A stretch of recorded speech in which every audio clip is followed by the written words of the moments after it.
Namaskaram. So in this video, we'll continue with the chapter nuclei. Uh, Again, because of some health issues, regular video ಮಾಡಿ ಹಾಕಕ್ಕಾಗವಲ್ತೆ. As much as possible from my side, I'm trying that. Okay. So last video ನಾವು Einstein's mass energy relation is based using the formula E is equal to mc square. Atomic mass unit first ನಾವು discuss ಮಾಡಿದ್ವಿ, then electron volt. ಅದಾದಮೇಲೆ using that formula ಹೇಳಿದ್ನಲ್ಲ, E is equals to mc square, relation between electron volt and atomic mass unit. So atomic mass unit ಅಂದ್ರೆ ಒಂದು quick recap, it's a small unit of mass unlike kg which is a bigger unit of mass. So atomic mass unit is a unit of mass which is used for measuring the masses of elementary particles like electron, proton and such very small particles. So whose value we got after calculation, which is actually defined as the 1/12th mass of one atom of carbon 12, which after calculation we got it as 1.66 into 10 raised to minus 27 kg. Actually 10 raised to minus 26 ಅಂತ ಹೇಳಿ ಒಂದು confusion ಆಗಿತ್ತಲ್ಲ, that 10 raised to minus 27 kg.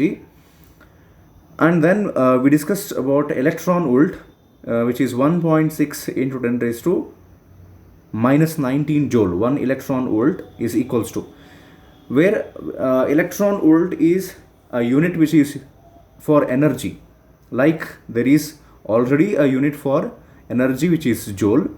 Together with that we have one more unit of energy, electron volt, a smaller unit. And we also discussed about how to convert atomic mass unit into electron volt. That is, how much amount of energy is released when a mass of one atomic mass unit is completely converted into energy. And that was when one atomic mass unit mass, that much of mass is converted into energy, approximately 930 mega electron volt of energy is released. So coming to today's topic, we'll be discussing three topics today: mass defect, binding energy, and something called as specific binding energy, or which is also called as binding energy per nucleon. Okay, more topic. Starting with mass defect now first ಗೆ. So mass defect ಅಂದರೆ ಇಲ್ಲೇ ಈಗ ನಾವು normal ಲ್ಯಾಂಗ್ವೇಜ್ನೊಳಗೆ ಮಾತಾಡ್ತಿರ್ತೀವಿ, ಅವ್ರೊಳಗೆ ಏನೋ defect ಐತಿ, mistake ಐತಿ ಅಂಥೇಳಿ. ಇದು that kind of a defect ಅಲ್ಲ, ಎಕ್ಸಾಕ್ಟ್ಲಿ ಹಂಗಲ್ಲ. Defect here actually refers to loss of mass loss ಆಗೋದಕ್ಕೆ, ಅದಕ್ಕೆ ಡಿಫೆಕ್ಟ್ ಅಂತ ಕರೀತಾರೆ. Mass defect refers to loss of mass. So ಏನಿದೆ ಹಿಂಗಂದ್ರೆ, ಆ್ಯಕ್ಚುಲಿ ಈ ಚಾಪ್ಟರ್ ನಾವು ಸ್ಟಾರ್ಟಿಂಗ್ ವಿಡಿಯೋಸ್ ನೀವು ರೆಗ್ಯುಲರ್ ಆಗಿ ನೋಡ್ಕೊಂಡು ಬಂದಿದ್ರೆ ಅಥವಾ ಸ್ವಲ್ಪ ಆ್ಯಕ್ಚುಲಿ ಗ್ಯಾಪ್ ಆಗಿತ್ತು. ಸೊ ಪ್ರೀವಿಯಸ್ ವೀಡಿಯೋಸ್ ನೀವು ನೋಡಿ ನೆನಪಿಟ್ಕೊಂಡಿದ್ರೆ actually we had discuss something about mass defect. ಇಲ್ಲ ಅಂದರೆ ಇನ್ನೊಂದು ಸರ್ತಿ ಈಗ ಡೀಟೇಲ್ ಆಗಿ ನಾನು ಎಕ್ಸ್ಪ್ಲೈನ್ ಮಾಡ್ತೀನಿ. Okay, give me a minute. So mass defect ಅಂದ್ರೆ ಏನು ಅಂಥೇಳಿ ಇದಕ್ಕೆ ಬೆಟರ್ ಒಂದು ಎಕ್ಸಾಂಪಲ್ ತೊಗೊಂಡು ನಾನು ನಿಮ್ಗೆ ಎಕ್ಸ್ಪ್ಲೈನ್ ಮಾಡ್ತೀನಿ. If you have the textbook with you right now, so ಅದರೊಳಗೆ you can see definition given for mass defect. ಏನಂದರೆ, the difference between the sum of the masses of the constituent particles and the mass of an atom is called mass defect. The difference between the sum of the masses of the constituent particles and the mass of an atom is called mass defect ಅಂತ ಹೇಳ್ತಾರೆ. ಅದಕ್ಕೊಂದೇನೋ formula ಕೊಡ್ತಾರೆ, ಆ formula ಕಡೆ ನಾವು ಆಮೇಲೆ ಬರೋಣಂತೆ. Will take an example first. ಏನಂದ್ರೆ, to explain mass defect I will take example of carbon 612, which is an isotope of carbon with atomic number 6, obviously. That means it has a 6 protons and mass number 12. Actually mass number indicates number of protons plus number of neutrons. That means carbon 612 has 6 protons and 6 neutrons in it. Okay, so ಈಗ ಒಂದು example ತೊಗೊಂಡಂತ್ರಿ. ಈಗಿಲ್ಲಿ ನಾನು carbon atom draw ಮಾಡ್ತೀನಿ. This is carbon atom, not nucleus. So inside carbon atom I will draw carbon nucleus. Nucleus actually very small ಇರ್ತೈತಿ ಇಷ್ಟ. But to explain, to make you understand the concept, I'm drawing the nucleus much bigger than actually it is. Okay, ಈಗ red ಕಲರ್ನಾಗ draw ಮಾಡಿದ್ದ nucleus, black is atom. Okay, ಇಲ್ಲೇ clear ಮಾಡ್ಕೊಂಬಿಟ್ರೆ ಇದು nucleus and the outside this is atom. So actually atom consists of three things: protons, neutrons and electrons. Protons and neutrons are present inside the nucleus, whereas electrons they revolve around the nucleus. Idu namagellarige gottu. So carbon 612 na example tagondini andre it consists of 6 protons, 6 neutrons, and if the atom is neutral it also consists of 6 electrons. 6 proton, 6 neutron ಮತ್ತು 6 electron ಇರ್ತಾವೆ. So ನಾನು ಇಲ್ಲೇನು ಮಾಡ್ತೀನಿ, so ಇದರೊಳಗೆ ನೋಡ್ರಿ ಈಗ ಎಷ್ಟು protons ಅದಾವೆ, 6 ಪ್ರೋಟಾನ್ಸ್. 6 ಪ್ರೋಟಾನ್ಸ್ನ ಡ್ರಾ ಮಾಡ್ತೀನಿ. ಆದ್ರೆ okay, next will consider 6 neutrons.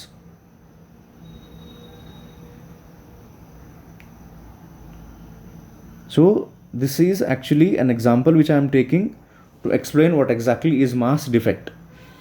So surrounding this we will consider 6 electrons. ಇಲ್ಲಿ ತಿರುಗ್ತಿರ್ತಾವ್ರಿ ಅವು surrounding the nucleus, orbits ನೊಳಗೆ, different orbits ನೊಳಗೆ. Okay, so we have considered carbon 612 isotope as an example, which consists of 6 electrons, 6 protons and 6 neutrons. Now assume that all these particles, ille na mark madinalla, all these particles are not inside the atom. Let us consider all these protons, neutrons, electrons you wish to outside the atom adavu. Like one example tagori, iven atom aitala, let us compare the atom with a carry bag, plastic carry bag. Atom, I am comparing atom, this atom with a carry bag. So now hinge ಅನ್ಕೊಳ್ಳೋಣ ಏನಂದ್ರೆ, we have 6 protons and 6 neutrons and 6 electrons with us. We need to fill those inside the carry bag. ನಮ್ಮ ಕಡೆ ಏನೇನದಾವ ಈಗ ನೋಡ್ರಿ, 6 protons 1 2 3 4 5 6, ಆಮೇಲೆ 6 neutrons ಅದಾವ, ಎಷ್ಟು ಅದಾವ 5 6. So and we have 6 electrons ಅಂದ್ಕೋರಿ, 6 protons plus 6 neutrons plus 6 electrons ಅದಾವ. ಜಸ್ಟ್ ಅ ಮಿನಿಟ್, 6 electrons ಅದಾವ.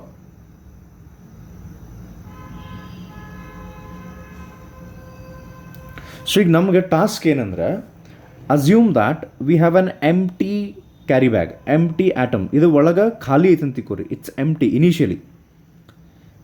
ಇಲ್ಲೇ ಡೈಗ್ರಾಮ್ನೊಳಗೆ it is filled actually, but I want you to imagine that the atom are the carry bag that we have taken is empty. ನಾವು ನಮ್ದು task ಏನಂದ್ರೆ, ಇವಿಷ್ಟನ್ನು ತೊಗೊಂಡು ಹೋಗಿ ಇದ್ರೊಳಗೆ ಫಿಲ್ ಮಾಡ್ಬೇಕು ಈಗ. ಇಲ್ಲಂದ್ರೆ ಇಲ್ಲ ಆ್ಯಕ್ಚುಲಿ ನ್ಯೂಕ್ಲಿಯಸ್ನೊಳಗೆ like all protons, neutrons, electrons ನಾವು ಫಿಲ್ ಮಾಡ್ಬೇಕಂತ ಅಂದ್ಕೊಂಡಿವಿ. Before that will do one task. Before we actually fill ನಾವೇನು ಮಾಡ್ತೀವಿ ಅಂದರೆ, ನಮ್ಮ ಕಡೆ 6 protons, 6 neutrons and 6 electrons ಅದಾವಲ್ಲ, we will take them and measure their mass, total mass of 6 protons plus mass of 6 neutrons plus mass of 6 electrons ಎಲ್ಲದ್ರದ್ದು mass ನಾನು add ಮಾಡ್ತೀನಿ. Let us consider for a example, ಇದು example ಅಷ್ಟೇ, that the mass approximately comes out as 10 gram. 6 protons, mass of 6 protons plus 6 neutrons plus 6 electrons is approximately 10 gram. Actually 10 gram is a huge mass actually as compared to the actual mass of proton, neutron, electron. ಇವು ಭಾಳ ಕಡಿಮೆ ಇರ್ತಾವೆ mass. ನಾನು ಹಂಗೆ ತೊಗೊಂಡಿನ example 10 gram ಅಂತ. Okay, so 10 gram ಕ್ಲಿಯರಾಗಿ ನೆನ್ಪಿಟ್ಕೊರಿ, 10 gram is the mass of 6 protons, 6 neutrons and 6 electrons when they are outside the atom. When all these are filled inside the atom. ಈ atom ಒಳಗೆ ನಾವು ಅದನ್ನು ಫಿಲ್ ಮಾಡೋಣ ಈಗ. So once we fill, let us once again measure the mass of this atom, entire atom. So ಇವಿಷ್ಟು ಒಳಗೆ ನಾವು already fill ಮಾಡೀವಿ. ಈಗ ಎಷ್ಟಿತ್ತು ರೀ ಮಾಸ್ ಈಗ? When they were outside 10 gram. When they are filled inside, now if we measure the mass of this, ಎಷ್ಟು ಬರ್ತೈತೆ ಮಾಸ್ ಅದು ಅಂದರೆ ಅಟ್ಲೀಸ್ಟ್ ಸ್ವಲ್ಪ ನಾವು ಕಾಮನ್ ಸೆನ್ಸ್ ಯೂಸ್ ಮಾಡಿ ವಿಚಾರ ಮಾಡಿದರೆ at least it should be 10 gram, or even sometimes it might be more than that. 10 ಗ್ರಾಮ್ಕಿಂತ ಹೆಚ್ಚಿಗೆ ಆಗ್ಬೋದು ಆಟಮ್ ಒಳಗೆ ನಾವು ಹಾಕಿದ ಮೇಲೆ ಅಂತ ನಮ್ಗೆ ಅನಿಸುತ್ತೆ. We feel that it should be either 10 gram or greater than that. But in fact, an interesting thing is that when all these are filled inside the atom, actually the mass decreases. Let us say, for example, when all these are filled inside the atom, the mass has decreased to 9 gram, where actually it was 10 gram. It should have been 10 gram.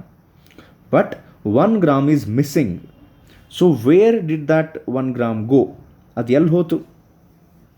ಅದನ್ನು answer ನಮ್ಗೆ ಆಮೇಲೆ ಸಿಗುತ್ತೆ. But this 1 gram which has been lost here is called as mass defect. ಆ 1 ಗ್ರಾಮಿಗೆ ಏನಾಯ್ತು ಆಮೇಲೆ discuss ಮಾಡೋಣಂತ್ರಿ. Did you understand mass defect? Mass defect ಅಂದರೆ when the constituent particles, look at the definition, the difference between the sum of the masses of the constituent particles. Constituent particles ಅಂದರೆ the particles when they are outside 10 gram, the difference of this mass with the mass of an atom, which is 9 gram. Definition says the difference between sum of the masses of the constituent particles and the mass of an atom. Here, the mass of constituent particles is 10 gram, whereas mass of the atom is 9 gram. The difference between these two is 1 gram. Here, 1 gram is called as mass defect. What happens to this mass defect, or why this mass defect happens ಅನ್ನೋದು ನಮ್ಗೆ answer ಆಮೇಲೆ ಗೊತ್ತಾಗ್ತೈತಿ. Okay, so ಈಗ ನಾವು ಒಂದು formula ಬರಿಬೋದು ನೋಡ್ರಿ. ಏನಂದರೆ mass defect delta M is generally the symbol used for mass defect. Mass defect is equals to, in our example it is 10 gram minus 9 gram which is equals to 1 gram. So ಇದು 1 gram ಏನಾಗಿರ್ತೈತಿ ಅಂದರೆ, this 1 gram ಎಲ್ಲಿ ಹೋತಪ್ಪ 1 gram ಅಂದ್ರೆ actually ಈ 1 gram ಎನರ್ಜಿಯಾಗಿ convert ಆಗಿರ್ತೈತಿ. ಯಾಕೆ ಏನು ಅಂತ ಆಮೇಲೆ ಹೇಳ್ತೀನಿ. ಆ್ಯಂಡ್ ದಿಸ್ ಎನರ್ಜಿ ಅಂದರೆ ಮಾಸ್ ಡಿಫೆಕ್ಟ್ ಎನರ್ಜಿಯಾಗಿ ಕನ್ವರ್ಟ್ ಆತಲ್ಲ, ನಾವು that energy is called as, it is referred to as binding energy. ಇದೇನು ಮಾಸ್ ಡಿಫೆಕ್ಟ್ 1 ಗ್ರಾಮ್ ಎನರ್ಜಿಯಾಗಿ ಕನ್ವರ್ಟ್ ಆಗಿರ್ತಲ್ಲ, this same energy is referred to as, it is called as binding energy. ಇದು actually next topic ನಾವು ಕಲಿತೀವಿ. What actually is binding energy? So actually ನಾ ಆಗಲೇ ಹೇಳಿದ್ನಲ್ಲ, ನಾವು ಅವು 6 ಪ್ರೋಟಾನ್ಸ್ 6 ನ್ಯೂಟ್ರಾನ್ಸ್ ಆ್ಯಂಡ್ 6 ಎಲೆಕ್ಟ್ರಾನ್ಸ್ ತೊಗೊಂಡಿದ್ವಲ್ಲ, when they are put inside the atom, ಈಗ ಲೈಕ್ ಪರ್ಟಿಕ್ಯುಲರ್ಲಿ ನ್ಯೂಕ್ಲಿಯಸ್ ನೀವು ತೊಗೊಂಡ್ರಿ ಅಂತಿಕೋರಿ, ಯಾವುದೋ ನ್ಯೂಕ್ಲಿಯಸ್ನೊಳಗೆ we have put 6 protons actually. So 6 protons ನಾವು ಹಾಕಿವಿ ಅಂದರೆ, what is the charge of these protons? Positive. Each of the proton has positive charge. Obviously, these protons will repel each other. Against that repulsion, if they have to be put inside, constricted and put inside the nucleus, which is actually very small as 10 raised to minus 15 meter. ಇಷ್ಟು ಸಣ್ಣದಾದಂತಹ ಒಂದು nucleus ಒಳಗೆ ನಾವು 6 ಪ್ರೋಟಾನ್ಗಳನ್ನು ಹಾಕಿ ಹತ್ತಿಕ್ಕಿ ಇಡಬೇಕಂದ್ರೆ we need definitely energy. ಈಗ like ಕೆಟ್ಟು ಉಡಾಳದರ ಅಂತಿಕೋರು ಒಂದು 6 ಮಂದಿ, okay, ಭಯಂಕರ ಗದ್ದಲ ಹಾಕೋರು, ಅಂಥವ್ರು 6 ಮಂದಿ ಒಬ್ರಿಗೊಬ್ರು ಆಗಿ ಬರೋಂಗಿಲ್ಲ, ಮತ್ತು ಉಡಾಳದರ plus they hate each other. ಅಂಥವ್ರು 6 ಮಂದಿನ ಒಂದು ಸ್ಮಾಲ್ ರೂಮ್ನಾಗ ಹಾಕಿ ಇಡಕ್ಕೆ, ಅವ್ರನ್ನ ಒಂದ ಕಡೆ ಕೂಡ್ಸಕ್ಕೆ, ಯಾರು ಅವ್ರು ಹಂಗೆ ಕೂಡಿಸ್ತಾರಲ್ಲ, they should have more energy than them. That means to bind these 6 protons 6 neutrons actually repel ಆಗಂಗಿಲ್ಲ, but 6 protons and 6 neutrons inside the ನ್ಯೂಕ್ಲಿಯಸ್ನ ಬೈಂಡ್ ಮಾಡೋಕ್ಕೆ we need energy. that energy is called as binding energy, and that binding energy is obtained from mass defect. That 1 gram which we refer to as mass defect has got converted into energy completely. This 1 gram gets converted into energy completely according to the formula E is equal to mc square. This ನಾವು previous video already discuss ಮಾಡಿವಿ. According to this formula, if we put mass in place of mass, if we put 1 gram, ಎಷ್ಟು ಅಲ್ಲಿ energy ಬರ್ತೈತೆ ನೋಡ್ರಿ, ಅಷ್ಟು energy binding energy ಆಗಿ convert ಆಗೈತೆ ಈಗ. ಸೊ ಬೈಂಡಿಂಗ್ ಮಾಸ್ ಡಿಫೆಕ್ಟಿಗೆ ವಾಪಸ್ ಬರೋಣ. How we can calculate how much is the mass defect. So mass defect is equals to, ನಮ್ಮ ಎಕ್ಸಾಂಪಲ್ ಒಳಗೆ, in our example it is 6 times mass of proton plus 6 times mass of neutron plus atom ನೊಳಗೆ ನಾವು ಇನ್ನೊಂದೇನು consider ಮಾಡಿದ್ವಿ, 6 times mass of electron minus mass of the atom. So in our example, the sum of these was 10 gram, whereas the mass of atom we had considered it as 9 gram. So formula ಕಡೆ ಬರೋದಾದರೆ, formula for mass defect. ಸೊ ಟೆಕ್ಸ್ಟ್ ಬುಕ್ನೊಳಗೆ ಅವ್ರು ಕೊಟ್ಟಾರಲ್ಲಿ ಫಾರ್ಮುಲಾನ, ಅದನ್ನು ನಾನು ಇಲ್ಲಿ ಬರಿತೀನಿ ಈಗ. 6 times mass of proton, 6 here refers to atomic number. So atomic number times mass of proton plus 6 mass of neutron. This 6 actually indicates number of neutrons. How to obtain number of neutrons? It is mass number minus atomic number times mass of neutron plus number of electrons is also equal to the atomic number. So Z times mass of electron minus mass of atom, which is 9 gram in our example, and this is 10 gram in our example. So 1 gram in our example, 1 gram is mass defect. So idu formula, ಇದು ನೀವು practice ಮಾಡಬೇಕು. Mass defect formula Z times mass of proton, ಅಂದರೆ mass of proton plus mass of neutron plus mass of electrons when they are outside. This is actually when they are outside. Minus mass of atom means when all these constituent particles are inside the atom. You have to subtract ಮಾಡಿದರೆ ಎಷ್ಟು ಸಿಗ್ತೈತಲ್ಲ ಮಾಸ್, that is called mass defect. Okay, next topic ಈಗ mass defect ಆದಮೇಲೆ something called as nuclear binding energy. ನಾ just ನಾವು ಹೇಳಿದೆ mass defect ಏನಿರ್ತೈತಲ್ಲ ಅದ ಎನರ್ಜಿಯಾಗಿ ಕನ್ವರ್ಟ್ ಆದಾಗ we call it as binding energy. So ಈಗ ಒಂದು ಕೆಲಸ ಮಾಡೋಣ. ನಾನು ಕಾರ್ಬನ್ 612 ಎಕ್ಸಾಂಪಲ್ ತೊಗೊಂಡಿದ್ದೆಲ್ಲ, ಅದರೊಳಗನ 1 ಗ್ರಾಮ್ ಅಂತ ಏನು ಮಾಸ್ ಇರ್ತೈತಿ, when that gets converted into energy according to the formula E is equals to mc square, whatever is that energy is called as binding energy. That much amount of energy is used to bind those constituent particles inside. ಈಗ text ಬುಕ್ನೊಳಗೆ ಯಾವ್ದು example ತೊಗೊಂಡಾರ ಅದನ್ನು ತೊಗೊಳ್ಳೋಣ ಅಂತ ಈಗ, ಹೌದಾ?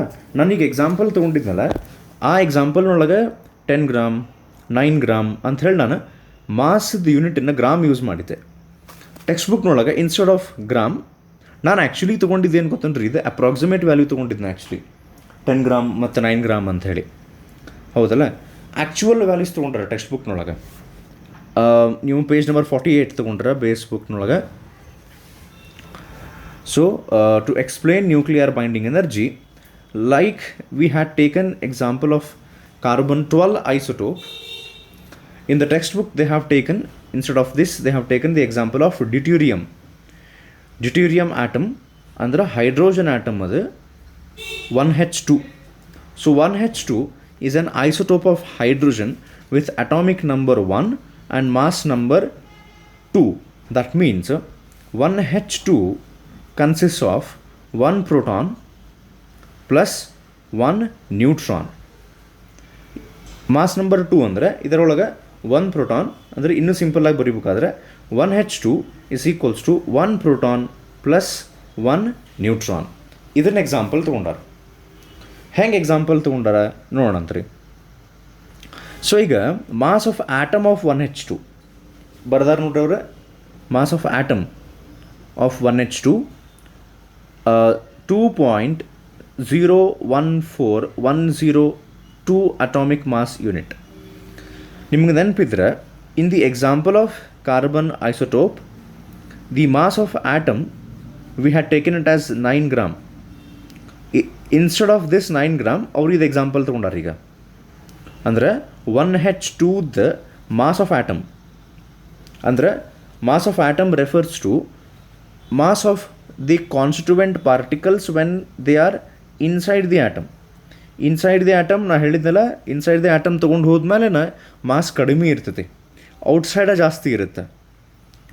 Inside ತೊಗೊಂಡು ಹೋದ್ಕೂಳೆ mass ಸ್ವಲ್ಪ ಡಿಫೆಕ್ಟ್ ಆಗಿರ್ತೈತಿ. Okay, in the example that they have mentioned in the textbook, mass of 1H2 atom inside constituent particles when they are inside, the value is 2.014102 atomic mass unit. Whereas constituent particles ತಗೊಂಡ್ರೆ outside ತಗೊಂಡ್ರೆ ಇದು inside ಇದು. Okay, outside ತಗೊಂಡ್ರೆ separate ತಗೊಂಡ್ರೆ like 6 protons plus 6 neutrons ಅಂತ separate ತೊಗೊಂಡಿದ್ವಲ್ಲ, when there outside ತೊಗೊಂಡಿದ್ವಲ್ಲ ಆ ರೀತಿ separate ತೊಗೊಂಡ್ರೆ ಮಾಸ್ ಆಫ್ 1 proton ಅಂದರೆ ಅವರು ಸಿಂಗಲ್ ಹೈಡ್ರೋಜನ್ ಆಟಮ್ ಅಂತ ತೊಗೊಂಡಾಗ ಒಂದು ಪ್ರೋಟಾನದ್ದು ಅಂಥೇಳಿ ಹೆಚ್ ಅಂತ ಮೆನ್ಷನ್ ಮಾಡ್ಯಾರ. Instead of H will make it simple.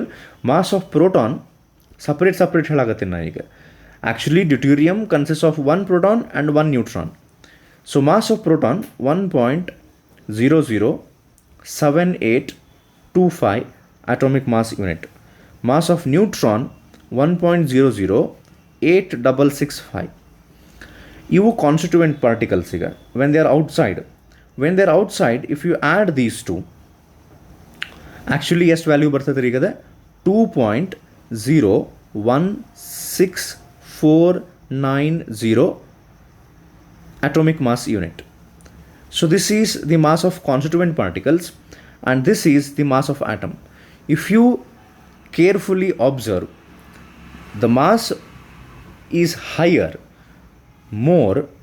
mass is more when the constituent particles, that is proton and neutron, are outside. ಇವು ಎರಡು ಹೊರಗಿದ್ದಾಗನ ಮಾಸ್ ಜಾಸ್ತಿ ಐತಿ. ಅದ ಆಟಮದ್ದು ನಾವು ತೊಗೊಂಡ್ರೆ ಇನ್ಸೈಡ್ ತೊಗೊಂಡಾಗ constituent particles is less, quite clearly. ಈ ಪೋರ್ಷನ್ ನೀವು ನೋಡಿದರೆ will find that it is less. So ಇಲ್ಲೇನಾಯ್ತು ಹಂಗಾರೆ ಮಾಸ್ ಡಿಫೆಕ್ಟ್ ಆಗೈತಿ. So how to calculate mass defect? Mass defect is equals to mass of the constituent particles. ಆಗಲಿ formula ಇತ್ತಲ್ಲ, z times mass of proton plus a minus z into mass of neutron. ಇದೆಲ್ಲ ಮಾಡಿದ್ಮೇಲೆ, so ಇದೆಲ್ಲ ಮಾಡಿದ್ಮೇಲೆ directly ನಾನು ಇಲ್ಲಿ values ಬರೀತೀನಿ.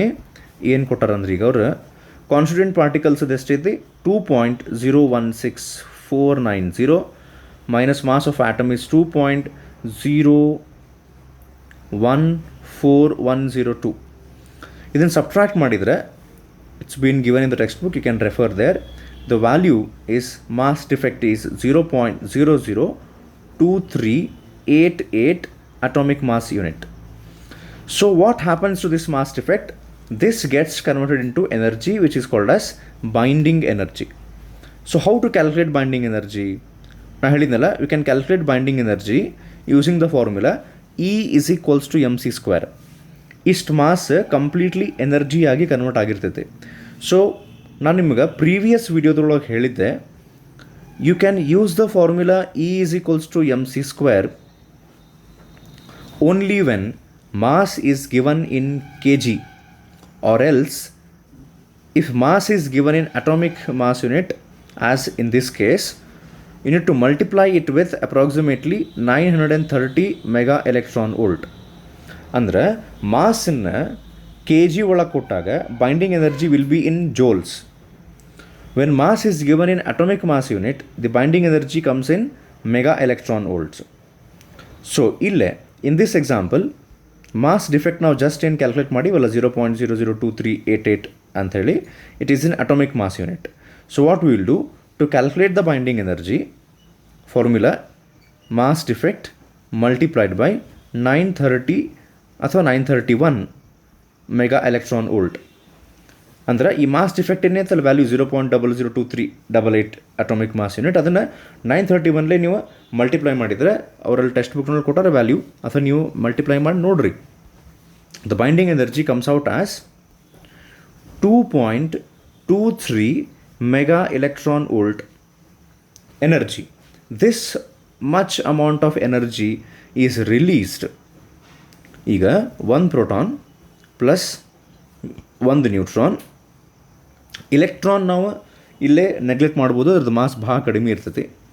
ಇವು ಔಟ್ಸೈಡ್ ಇದ್ದಿದ್ದನ್ನು ಎರಡನ್ನೂ ಕಂಬೈನ್ ಮಾಡಿ ನೀವು ಒಂದು ನ್ಯೂಕ್ಲಿಯಸ್ನೊಳಗೆ ಯಾವಾಗ ಹಾಕ್ತಿರಲ್ಲ, 1 ಪ್ರೋಟಾನ್ 1 ನ್ಯೂಟ್ರಾನ್, ಅವಾಗ ಇಲ್ಲೆಷ್ಟಿತ್ತು ರೀ ಔಟ್ಸೈಡ್ ಟೋಟಲ್ ಮಾಸ್ 2.016490. ಒಳಗೆ ಹಾಕಿದ ಮೇಲೆ mass becomes 2.014102. So it is getting reduced by a value 0.002388 atomic mass unit. ಅಷ್ಟು ಮಾಸ್ ಡಿಫೆಕ್ಟ್ ಆಗಿದ್ದು ಎನರ್ಜಿಯಾಗಿ ಕನ್ವರ್ಟ್ ಆಗಿ ಅಷ್ಟು ಎನರ್ಜಿ ಇಲ್ಲೇ ರಿಲೀಸ್ ಆಗ್ತೈತಿ. ದಿಸ್ ಮಚ್ ರಿಲೀಸ್ ಆಗ್ತೈತಿ means what? This much amount of energy is used up to bind these two inside the nucleus. ಅವನ್ನ ಒಂದು ಕಡೆ ಹಿಡ್ದಿಡಕ್ಕೆ ಎನರ್ಜಿ ಬೇಕು. ಆ ಎನರ್ಜಿ ಎಲ್ಲಿಂದ ಸಿಗ್ತೈತಿ? ಮಾಸ್ ಡಿಫೆಕ್ಟ್ನಿಂದ ಸಿಗುತ್ತೆ. Outside mass minus inside, mass of the constituent particles minus mass of the atom. So here 2.23 mega electron volt is nothing but the binding energy. Binding energy ಅಂದ್ರೆ ಇವು ಎರಡು ಏನು ಹೊರಗೆ ಇರ್ತಾವಲ್ಲ, ಇವನ್ನ ನ್ಯೂಕ್ಲಿಯಸ್ನೊಳಗೆ ಹಾಕಿ ಒಂದು ಕಡೆ ಬೈಂಡ್ ಮಾಡೋಕ್ಕೆ ಎಷ್ಟು ಎನರ್ಜಿ ಬೇಕು ಅನ್ನೋದು ಬೈಂಡಿಂಗ್ ಎನರ್ಜಿ. ಸೊ ಇಷ್ಟು. ಈಗ ಒಂದು ಕೆಲಸ ಮಾಡೋಣ, ನಾವು ಬೈಂಡಿಂಗ್ ಎನರ್ಜಿನ ನಾ ಹಿಂಗೆ ಡಿಫೈನ್ ಮಾಡ್ಬೋದು ನೋಡ್ರಿ. ಈಗ the amount of energy which is required to bind the constituent particles into an atom. Constituent particles such as proton ನ್ಯೂಟ್ರಾನನ್ನು ಒಂದು ನ್ಯೂಕ್ಲಿಯಸ್ನೊಳಗೆ ಬೈಂಡ್ ಮಾಡೋಕ್ಕೆ amount of energy required to bind them inside is called as binding energy. ಹಿಂಗೆ define ಮಾಡಬಹುದು, no problem. But there is one more way in which binding energy can be defined. ಆ way ಒಳಗೆ actually define ಮಾಡ್ತಾರೆ. ಇನ್ನೊಂದು way ಐತಿ, ಏನಂದ್ರೆ ಈಗ ನೋಡ್ರಿ, ಇವು ಎರಡೂ ಸೇರಿ ನಾವು ಇದನ್ನು ಫಾರ್ಮ್ ಮಾಡಿದ ಕೂಡಲೇ ಎನರ್ಜಿ ಏನಾತಲ್ಲೇ ರಿಲೀಸ್ ಆತ. ಅಷ್ಟು ಯೂಸ್ ಅಪ್ ಆಗಿ ರಿಲೀಸ್ ಆತಂದ್ರೆ ಯೂಸ್ ಆತು. ಸೊ ಈಗ ನಾ ಏನು ಹೇಳ್ತೀನಂದ್ರೆ, ಇವು ಎರಡೂ ನೀವು ಹೊರಗಿದ್ದನ್ನು ಔಟ್ಸೈಡ್ ಇದ್ದಿದ್ದನ್ನು ಕಂಬೈನ್ ಮಾಡಿ ಒಳಗೆ ನ್ಯೂಕ್ಲಿಯಸ್ನೊಳಗೆ ಹಾಕಿ ಬೈಂಡ್ ಮಾಡಿದ್ರಿ. ನನಗೆ ಇವು ವಾಪಸ್ ಹೊರಗೆ ಬೇಕೀಗ. ಓಕೆ, ನೀವು ಬೈಂಡ್ ಮಾಡಿ ಒಳಗೆ ಹಾಕಿದ್ರಲ್ಲ, ಅವು ಎರಡನ್ನೂ ವಾಪಸ್ ಹೊರಗೆ ಕೊಡ್ಬೇಕು. ಸೊ ವಾಪಸ್ ಹೊರಗೆ ಕೊಡ್ಬೇಕಂದ್ರೆ ಆಗಲೇ when the nucleus was formed, energy was released outside, ಹೋಗ್ಬಿಡ್ತು ಎನರ್ಜಿ, ಯೂಸ್ ಅಪ್ ಆಗಿತ್ತು. ನಾವು if you give that energy back, ಎಷ್ಟು ವೇಸ್ಟಾಗಿ ಹೊರಗೆ ಹೋಗೈತಲ್ಲ, ಯೂಸ್ ಆಗೈತಲ್ಲ, ಅಷ್ಟು ಎನರ್ಜಿ ನೀವು ವಾಪಸ್ ಕೊಟ್ರಿ ಅಂದರೆ ಇವು ಬ್ರೇಕ್ ಆಗ್ತಾವೆ ಆಗಿ ಆ ಪ್ರೋಟಾನ್ ನ್ಯೂಟ್ರಾನ್ ಮತ್ತು ವಾಪಸ್ ಹೊರಗೆ ಬರ್ತಾವೆ, ಔಟ್ಸೈಡ್ ಬರ್ತಾವೆ. ಅಂದ್ರೆ ಈಗಲೇ ಮಾಸ್ ಕಡಿಮೆ ಆಗಿತ್ತಲ್ಲ, ಆಗಲೇ ಇಲ್ಲಿಗಿಂತ ಮಾಸ್ ಇಲ್ಲಿ ಕಡಿಮೆ ಆಗಿತ್ತಲ್ಲ, ಆ ಕಡಿಮೆ ಆಗಿದ್ದು ಏನಾಗಿ ಹೋಗ್ಬಿಟ್ಟಿತ್ತು ಹೊರಗೆ? ಎನರ್ಜಿ. ಈಗ ವಾಪಸ್ ನೀವು ಎನರ್ಜಿ ಆಗಿ ಅದನ್ನು ವಾಪಸ್ ಕೊಟ್ರಿ ಅಂದ್ರೆ ಆ ಎನರ್ಜಿ ನೀವು ಕೊಟ್ಟಿದ್ದು ಮತ್ತು ಇದಕ್ಕೆ ವಾಪಸ್ ಎಷ್ಟು ಅದು ಡಿಫೆಕ್ಟ್ ಆಗಿತ್ತಲ್ಲ ಮಾಸ್ ಅಷ್ಟು ಆ್ಯಡ್ ಆಗಿ ವಾಪಸ್ ಅವು ಹೊರಗೆ ಬರ್ತಾವೆ. ಈಗ ಲೈಕ್ ನೋಡ್ರಿ, 1 ಪ್ರೋಟಾನ್ ಪ್ಲಸ್ 1 ನ್ಯೂಟ್ರಾನ್ ಇವೆರಡನ್ನೂ ನೀವು ಈ ನ್ಯೂಕ್ಲಿಯಸ್ನೊಳಗೆ ಹಾಕಿಬಿಟ್ರಿ ಅಂದರೆ ಬೈಂಡಿಂಗ್ ಎನರ್ಜಿ ಅಷ್ಟು ಎನರ್ಜಿ ಹೊರಗೆ ಹೋಗ್ತೈತಿ. ನಮಗಿವು ಇನ್ಸೈಡ್ ಬ್ಯಾಡಪ್ಪ, ವಾಪಸ್ ಔಟ್ಸೈಡ್ ಬರ್ಬೇಕು ಹೊರಗೆ, ಅಂದರೆ ಔಟ್ಸೈಡ್ ಬರ್ಬೇಕು ಇವು ಅಂತಿತ್ತಂದ್ರೆ ಏನು ಮಾಡ್ತೀವಿ ಗೊತ್ತಾ? ನಾವು ಎನರ್ಜಿ ರಿಲೀಸ್ ಆಗಿದ್ದನ್ನು ವಾಪಸ್ ಎನರ್ಜಿ ಕೊಟ್ಟು, ಆ ಎನರ್ಜಿ ನಾವು ಬೈಂಡಿಂಗ್ ಎನರ್ಜಿ ಕೊಟ್ಟ ಕೂಡಲೇ ಇದು ಬ್ರೇಕ್ ಆಗಿ ಇಲ್ಲಿ ಕೊಟ್ಟಂಥ ಬೈಂಡಿಂಗ್ ಎನರ್ಜಿ ವಾಪಸ್ ಮಾಸ್ ಡಿಫೆಕ್ಟಾಗಿ ಕನ್ವರ್ಟ್ ಆಗಿ ಇವೆರಡ್ರದ್ದು ಮಾಸ್ ಏನು ಲಾಸ್ ಆಗಿರ್ತೈತಲ್ಲ ಅದಕ್ಕೆ ಆ್ಯಡ್ ಆಗಿ ಇವು ಹೊರಗೆ ಬರ್ತಾವೆ. ಮತ್ತು ಈಗ ಲೈಕ್ ಬೈಂಡಿಂಗ್ ಎನರ್ಜಿ ನಾವು ಎರಡು ರೀತಿ ಡಿಫೈನ್ ಮಾಡ್ಬೋದು. The amount of energy needed to bind the constituent particles into one nucleus, or ಹಿಂಗೆ ಇಷ್ಟು ಎನರ್ಜಿ ಕೊಟ್ಟು ಅದನ್ನು ಬೈಂಡ್ ಮಾಡೋಕ್ಕೆ ಎಷ್ಟು ಎನರ್ಜಿ ಬೇಕು, ಅಥವಾ binding energy is also equal to the energy which is required to break the atom or break the nucleus into it's constituent particles ವಾಪಸ್ break ಮಾಡೋಕ್ಕೆ. ಸೊ ಈಗ ಇವನ್ನ ಒಳಗೆ ಹಾಕಿ ಬೈಂಡ್ ಮಾಡೋಕ್ಕೆ 2.23 ಮೆಗಾ ಎಲೆಕ್ಟ್ರಾನ್ ವೋಲ್ಟ್ ಎನರ್ಜಿ ಬೇಕು. ಅಷ್ಟು ರಿಲೀಸ್ ಆಗಿ waste ಆಗಿ ಹೋಗ್ಬಿಡ್ತೈತಿ ಅಂದರೆ if you give back that same energy, okay, this will break and they will come out. Like ನಾವು ಆಗಲೇ 6 ಪ್ರೋಟಾನ್ಸ್ 6 ಎಲೆಕ್ಟ್ರಾನ್ಸ್ ನ್ಯೂಟ್ರಾನ್ಸ್ ಅದು ಎಕ್ಸಾಂಪಲ್ ತೊಗೊಂಡಿದ್ದೆ ನೋಡ್ರಿ. ಯಾವುದ್ರೊಳಗದು ಕಾರ್ಬನ್ ಅದರೊಳಗೆ. ಇವನಿಷ್ಟನ್ನು ಬೈಂಡ್ ಮಾಡಿ ಒಂದು ನ್ಯೂಕ್ಲಿಯಸ್ನೊಳಗೆ ನೀವು 6 ಪ್ರೋಟಾನ್ 6 ನ್ಯೂಟ್ರಾನ್ ಹಾಕಕ್ಕೆ ಎಷ್ಟು ಎನರ್ಜಿ ಬೇಕಲ್ಲ, ಬೈಂಡಿಂಗ್ ಎನರ್ಜಿ ಅಂತ ಕರೀತಾರೆ ಅದಕ್ಕೆ, ಅಷ್ಟೇ ಸೇಮ್ ಬೈಂಡಿಂಗ್ ಎನರ್ಜಿ ನೀವು ವಾಪಸ್ ಕೊಟ್ರಿ ಅಂದರೆ ಅದು ಬ್ರೇಕ್ ಆಗಿ ಇಷ್ಟು ಕಾನ್ಸ್ಟಿಟ್ಯೂಯೆಂಟ್ ಪಾರ್ಟಿಕಲ್ಸ್ ಹೊರಗೆ ಬರ್ತಾವೆ. ಓಕೆ, ಸೊ ಈಗ definition, if you look at the definition of binding energy as given in the textbook, the binding energy of a nucleus is defined as the energy required to be provided from an external agency, ಅಂದರೆ ಹೊರಗಿನಿಂದ, to separate the nucleus, ಅಂದರೆ break the nucleus, to separate the nucleons ಅಂತಾರೆ ಅವರು. Nucleons ಅಂದರೆ ಈ protons ನ್ಯೂಟ್ರಾನ್ಸನ್ನು separate ಮಾಡಿ,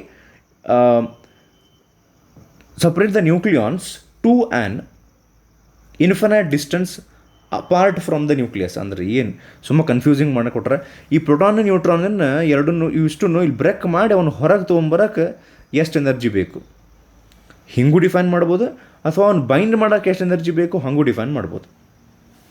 so ಒಂದು ಸರ್ತಿ ಡೆಫಿನೇಷನ್ ಓದ್ತೀನಿ ನಾ ಇಲ್ಲೇ. The binding energy of a nucleus is defined as the energy required to be provided from outside, from external agency to break the nucleons ಅಂತಲೂ ಬರಿಬೋದು ನೀವು, ಅಥವಾ separate the nucleons to an infinite distance apart from the nucleus, so that they may not interact with one another. ಇದನ್ನು ಲಾಸ್ಟ್ಗೇನು statement ಕೊಟ್ಟರಲ್ಲ, so that ಅಂತ ಹೇಳಿ ಇದನ್ನು ನೀವು ಬರೆಯೋ ಅವಶ್ಯಕತೆ ಇಲ್ಲ. ಇದರಿಂದ ವಾಪಸ್ ಹೊರಗೆ ತೊಗೊಂಬರೋಕೆ ಎಷ್ಟು ಎನರ್ಜಿ ಬೇಕು, ದೂರ ದೂರ ತೊಗೊಂಡು ಹೋಗಿಡೋಕ್ಕೆ ಅಂತ ಅಷ್ಟು ಗೊತ್ತಾದ್ರೆ ಸಾಕು. ಸೊ ಈಗ ಬೈಂಡಿಂಗ್ ಎನರ್ಜಿ ಅಂದ್ರೆ ಏನಂತ ನಾವು ಅರ್ಥ ಮಾಡ್ಕೊಂಡ್ವಿ. ಲೈಕ್ ಹೆಂಗೆ ನಾವು ಆಗಲೇ ಮಾಸ್ ಡಿಫೆಕ್ಟಿವ್ ಫಾರ್ಮುಲಾ ಬರೆದ್ವಿ, ನಾವು we will write a formula for binding energy. So binding ಎನರ್ಜಿಗೆ ಫಾರ್ಮುಲಾ ಹೆಂಗೆ ಬರೀಬಹುದು? ಓಕೆ, ಇಲ್ಲೇ ಒಂದು ಎಕ್ಸಾಂಪಲ್ ತೊಗೊಳೋಣ ಅಂತ ನಾವು. So binding energy E B ಅಥವಾ ಬಿ ಇ ಹೆಂಗಾರ ಬರೀರಿ.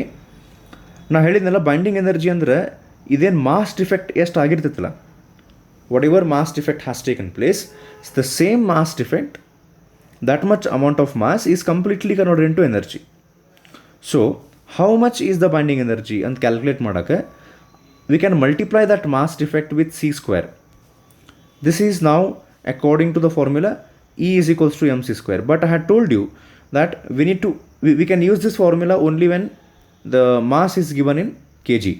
So binding energy is equals to mass defect into c square when mass defect is given in kg, or else binding energy can be calculated as binding energy mass defect multiplied by approximately 930 mega electron volt when the mass defect is given in atomic mass unit. Binding energy is equals to mass defect into 930 mega electron volt ಯಾವಾಗ mass defect ಇದ್ರಾಗ ಕೊಟ್ಟಾಗ, ಅಥವಾ ಇದು formula K G ಒಳಗೆ ಕೊಟ್ಟಾಗ. Okay, so ಅಂದ್ರೆ formula ಬರೋಣ ನಾವೀಗ.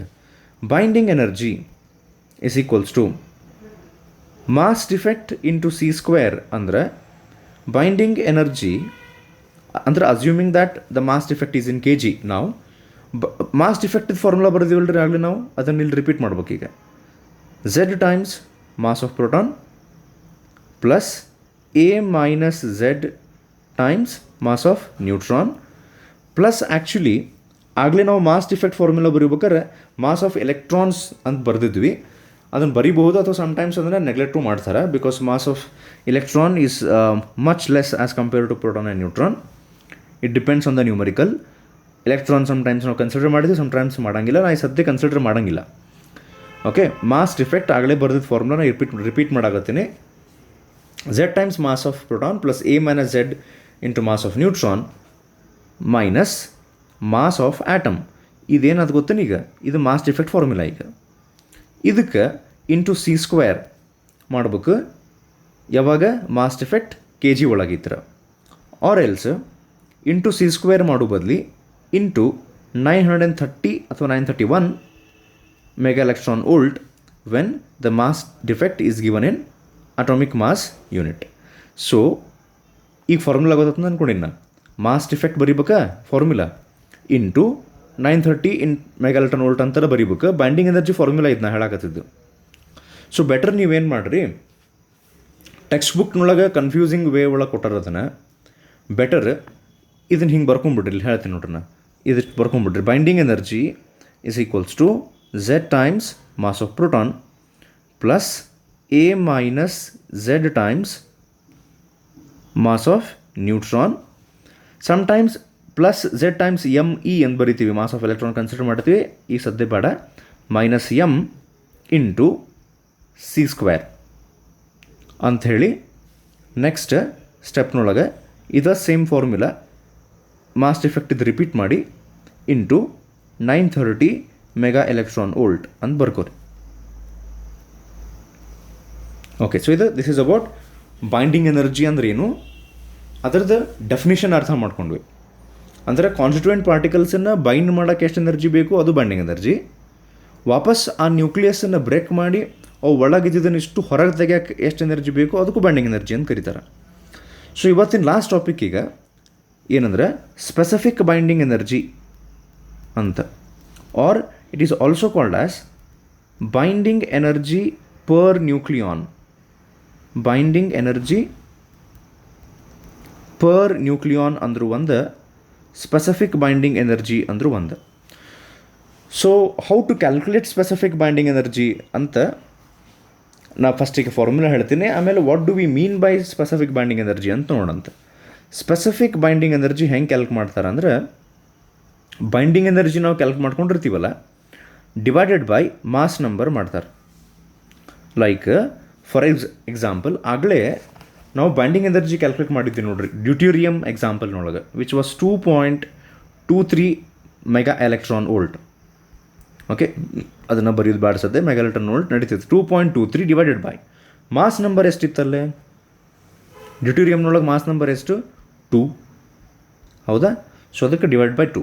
ಸೊ ಇಲ್ಲಿ ಆನ್ಸರ್ ಏನು ಬರ್ತೈತಲ್ಲ ನೀವು ಕ್ಯಾಲ್ಕುಲೇಟ್ ಮಾಡಿರ್ಬೇಕಾದ್ರೆ ಅದೇನು ಸಿಂಪಲ್ ಐತಿ. That is called as specific binding energy. ಏನು ಹಿಂಗಂದ್ರೆ ಇದನ್ನ ಯಾಕೆ ಹಂಗೆ ಕ್ಯಾಲ್ಕ್ ಮಾಡ್ಬೇಕು? ಇನ್ನೊಂದು ಎಕ್ಸಾಂಪಲ್ ಹೇಳ್ತೀನಿ. If you have that base textbook here, in page number 48 ಒಂದು ನ್ಯೂಮರಿಕಲ್ ಟೈಪ್ ಕೊಟ್ಟಾರ ಅವರು. ಓಕೆ, ಇಲ್ಲೇ ಒಂದು ಎಕ್ಸಾಂಪಲ್ ತೊಗೊಂಡಾರ. For lithium 3-6, atomic number 3, mass number 6, binding energy ಆ ನ್ಯೂಮರಿಕಲ್ನೊಳಗೆ ಅವ್ರು ಕ್ಯಾಲ್ಕುಲೇಟ್ ಮಾಡ್ಯಾರ. If you can see there the binding energy final ಕ್ಯಾಲ್ಕುಲೇಷನ್ನೊಳಗೆ, ಅದು which is in page number 49. Answer is 31.96 mega electron volt. ಅಂದರೆ this much amount of energy is required to form the lithium nucleus, or this much amount of energy is required to break the nucleus of lithium and take those constituent particles outside. ಈಗ like ನಾನು ಇಲ್ಲೇ ಒಂದು ಕೆಲಸ ಮಾಡ್ತೀನಿ. ಇದು lithium nucleus ಅನ್ಕೋರಿ. If its mass number is 6 and atomic number is 3, that quite clearly says that it has 3 protons and 3 neutrons. So 3 protons and 3 neutrons. ಈಗ ಈ ನ್ಯೂಕ್ಲಿಯಸ್ಸಿಗೆ if I supply 31.96 mega electron volt energy ಅಂದರೆ which is equal to binding energy, ನಾನು ಈ ನ್ಯೂಕ್ಲಿಯಸ್ಸಿಗೆ ಇದು ಇಷ್ಟು ಎನರ್ಜಿನ ಸಪ್ಲೈ ಮಾಡಿದರೆ ಏನಾಗ್ತಿದೆ ಗೊತ್ತೇನೆ? The nucleus will break and all the protons and all the neutrons will come out. All 6 will come out. ಅಷ್ಟು ಹೊರಗೆ ಬರ್ತಾವೆ. That is binding energy. ಇಷ್ಟು ಎನರ್ಜಿ ಕೊಟ್ಟರೆ. ಸ್ಪೆಸಿಫಿಕ್ ಬೈಂಡಿಂಗ್ ಎನರ್ಜಿ ಅಂದರೆ ನಮಗೆ ಆಲ್ 3 ಪ್ರೋಟಾನ್ ಆಲ್ 3 ನ್ಯೂಟ್ರಾನ್ ಹೊರಗೆ ಬರೋದು ಬೇಡ. ನಮಗೆ ಇವು 6 ಒಳಗೆ out of these 6 we want only one out of them to come out. ಅಂದರೆ either we want 1 proton to come out or we want 1 neutron to come out. Then how much energy we need to supply? That is called specific binding energy. ಅಂದರೆ 6 ಹೊರಗೆ ತೊಗೊಂಬರ್ಬೇಕಂದ್ರೆ ಇಷ್ಟು energy ಹಾಕ್ಬೇಕು ನಾವು. ನಮಗೆ 6 ಬೇಡಪ್ಪ, ಒಂದೇ ಹೊರಗೆ ಬರ್ಬೇಕು, ಯಾವುದ್ರ ಒಂದು. ಅವಾಗ ಎಷ್ಟು ಎನರ್ಜಿ ಸಪ್ಲೈ ಮಾಡಬೇಕು? ಸಿಂಪಲ್, 6ಕ್ಕೆ ನೀವು ಇಷ್ಟು ಎನರ್ಜಿ ಸಪ್ಲೈ ಮಾಡ್ತೀರಂದ್ರೆ ಒಂದಕ್ಕೆ ಎಷ್ಟು ಅಂದರೆ /6 ಅಂದರೆ ಎಷ್ಟು ಬಂತು ನೋಡ್ರಿ ಆನ್ಸರ್? 5.327 mega electron volt. ಅಂದರೆ if you supply 5.327 mega electron volt energy to lithium nucleus, you can pull out ಒಂದು ನ್ಯೂಕ್ಲಿಯಾನನ್ನು ಹೊರಗೆ ಹಾಕ್ಬೋದು. Either it is proton or neutron, ಯಾವುದ್ರ ಒಂದನ್ನು ಹೊರಗೆ ಹಾಕ್ಬೋದು. ಇಷ್ಟು ಎನರ್ಜಿ ಹಾಕಿದರೆ which is called as binding energy ಅಷ್ಟು ಎನರ್ಜಿ ನೀವು ಹಾಕಿದರೆ ಅಷ್ಟು ಹೊರಗೆ ಬರ್ತಾವೆ. ಡಿವೈಡ್ ಬೈ ಮಾಸ್ ನಂಬರ್ ಮಾಡಿ ಹಾಕಿದರೆ ಒಂದು ನ್ಯೂಕ್ಲಿಯಾನ್ ಹೊರಗೆ ಬರ್ತೈತಿ. So specific binding energy is actually the energy which is required to break the nucleus and pick out only one nucleon out of that. So definition ನೀವು actually ನೋಡಿದರೆ ಆ ಡೆಫಿನಿಷನ್ನು ಯಾವುದ್ರ ಗೊತ್ತಾ? ನಾವು ಬೈಂಡಿಂಗ್ ಎನರ್ಜಿ ಪರ್ ನ್ಯೂಕ್ಲಿಯಾನ್ ಅಥವಾ specific binding energy the definition page number 49 concept binding energy curve ಅಂತ ಒಂದು topic ಅದ್ರೊಳಗೆ ಐತೆ. ಬೈಂಡಿಂಗ್ ಎನರ್ಜಿ ಕರ್ವ್ ಬಗ್ಗೆ ನಾನು ಮತ್ತೆ ಹೇಳ್ತೀನಿ ನಿಮ್ಗೆ ಏನಂತ ಹೇಳಿ ಆಮೇಲೆ ನೆಕ್ಸ್ಟ್ ವೀಡಿಯೋದೊಳಗೆ. ಅಲ್ಲಿ ಡೆಫಿನಿಷನ್ ಐತೆ, binding energy per nucleon of a nucleus is the average energy with which each nucleon is bound to the nucleus and is defined as the energy required to be supplied from outside, from an external agency, to separate a nucleon ಅಂದರೆ ಒಂದು nucleon from the nucleus to its infinite distance, ಅಂದರೆ ಹೊರಗೆ ತೆಗಿಬೇಕು ಅಂತ ಅರ್ಥ. So ಇದರಿಂದ ಏನು ಅರ್ಥ ಆಗ್ತದೆ ಗೊತ್ತನ್ನ? What is specific binding energy ನಮಗೆ ಗೊತ್ತಾಯ್ತು. ನಾವು what is the significance of specific binding energy? Significance ಅಂದರೆ what is the importance of specific binding energy? So ಈಗ ಹೇಳ್ತೀನಿ ನೋಡ್ರಿ. ಸ್ಪೆಸಿಫಿಕ್ ಬೈಂಡಿಂಗ್ ಎನರ್ಜಿ ಅಂದರೆ ಲಿಥಿಯಮ್ದು ಸ್ಪೆಸಿಫಿಕ್ ಬೈಂಡಿಂಗ್ ಎನರ್ಜಿ ಎಷ್ಟು ಬಂದಿತ್ತಾಗಲೇ? 5.327 ಮೆಗಾ ಎಲೆಕ್ಟ್ರಾನ್ ವೋಲ್ಟ್. ಇನ್ನೊಂದು ಯಾವುದು ಎಲಿಮೆಂಟ್ ಲೈಕ್ ಲಿಥಿಯಮ್ ಪೀರಿಯಾಡಿಕ್ ಟೇಬಲ್ನೊಳಗೆ ಇನ್ನೊಂದು ಯಾವುದು ಎಲಿಮೆಂಟ್ ಎಕ್ಸ್ ಅಂತ ತೊಗೊಂತೀನಿ ನಾನು. ಲೆಟ್ ಅಸ್ ಸೇ ಅದರದ್ದು ಸ್ಪೆಸಿಫಿಕ್ ಬೈಂಡಿಂಗ್ ಎನರ್ಜಿ ಐತಿ 6 ಮೆಗಾ ಎಲೆಕ್ಟ್ರಾನ್ ವೋಲ್ಟ್. ಈಗ ಯಾರೋ ಒಬ್ರು ನಿಮ್ಗೆ ಇವೆರಡನ್ನೂ ಕಂಪ್ಯಾರಿಸನ್ ಮಾಡಿ ವಿಚ್ ಈಸ್ ಮೋರ್ ಸ್ಟೇಬಲ್ ಅಂತ ಕೇಳಿದ್ರೆ ಅಂತ ತಿಕ್ಕೋರಿ. ಸ್ಟೆಬಿಲಿಟಿ ಇದ್ರ ಬಗ್ಗೆ ಮತ್ತು ನಾ ಮುಂದಿನ ವೀಡಿಯೋಸ್ನೊಳಗೆ ಡೀಟೇಲಾಗಿ ಎಕ್ಸ್ಪ್ಲೇನ್ ಮಾಡ್ತೀನಿ. ಸ್ಟೇಬಲ್ ಅಂದರೆ ಅವು ರಿಯಾಕ್ಟ್ ಆಗಂಗಿಲ್ಲ, ನ್ಯೂಕ್ಲಿಯರ್ ರಿಯಾಕ್ಷನ್ಸ್ ಮಾಡೋಂಗಿಲ್ಲ. They are satisfied, they are stable, they do not react. So which is more stable ಅಂತ ಕೇಳಿದರೆ the one which has higher specific binding energy is considered as more stable nucleus. That means we can say specific binding energy is directly proportional to stability of the nucleus. The importance of stability of the nucleus ಇದನ್ನು detail ಆಗಿ ಮುಂದಿನ ವಿಡಿಯೋಸ್ನೊಳಗೆ explain ಮಾಡ್ತೀನಿ ನಾನು. ಇಷ್ಟು ನೆನ್ಪಿಟ್ಕೋರಿ. Higher the specific binding energy of a nucleus, more stable the nucleus is, it will not react ಅಂತ ಸದ್ಯ ಎಷ್ಟು ಅರ್ಥ ಮಾಡ್ಕೊರಿ. ಸೊ ಮುಂದಿನ ಟಾಪಿಕ್ಸ್ ಇದರೊಳಗೆ ಒಂದಿಷ್ಟು according to the changed syllabus ಅದಾವು, ಒಂದಿಷ್ಟಿಲ್ಲ. ಸೊ ನೆಕ್ಸ್ಟ್ ವೀಡಿಯೋಸ್ನೊಳಗೆ ನಾನು ನಿಮ್ಗೆ ಹೇಳ್ತೀನಿ. Hopefully have understood these. And next video depending on my health condition ನೋಡೋಣ ರೀ ಯಾವಾಗ ಆಗ್ತೈತಿ, ಆದಷ್ಟು ಜಲ್ದಿ ಹಾಕಕ್ಕೆ ನಾನು ಟ್ರೈ ಮಾಡ್ತೀನಿ. ಓಕೆ, ಥ್ಯಾಂಕ್ ಯು, ನಮಸ್ಕಾರ.